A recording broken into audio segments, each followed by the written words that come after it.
Muraivense Dr. William Ruto kugwatuka amarieta ikominerimo yaba waziri abo barachikoba abaye gutumikira osobokorera abakenya aiga sense ya Kenya nigo bono aba MCA abo barabakoro aiga sense ya Kenya banyarekoba bakomochia umuraivense Dr. William Ruto asekeri batebere buna nigo William Ruto osanyartokoba gakoirania egati aba waziri bande abo anyartokoba kagotugutera are nanyana bo nigo abo mubwo bwa MCA bw'abakoro banyarekoba bakuboria umuraivense Dr. William Ruto anyarkoba gakuba kaisiko nabo igokurigia aba waziri barabajya elio kokorera abakenya amagendero nanyana bo nigo aba MCA bo banyarekoba kokoboko abasai abakonyarkoba kureka buna jensi aso gukora ukorobekana aiga asense ya Kenya asekeria batebere buna ukorobekana uko nigo kora konyarkoba gokoreta amatunda aramaya aiga asense ya Kenya ayo nigo banyarekoba kuyakwana asense mo ya Sagana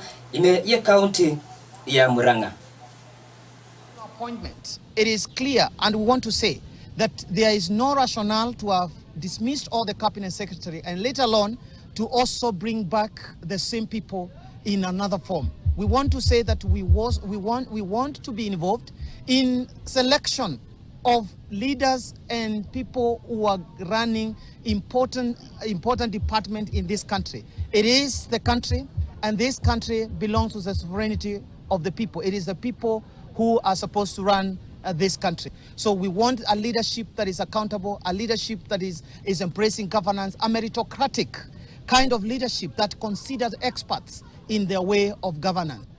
Reshuffle imefanywa is a damn shit, bado merudishwa. Ni makosa ile imekuwa ikifanyika bado merudishwa. So is a high time President, angalia hawa watu narudisha. Wananchi waliwakataa. Ulikuja mpaka kwa X wakakwambia we don't need this and this and this. Umerudisha the same poison. I would like to first call on all of us to use our wounds and turn them into wisdom.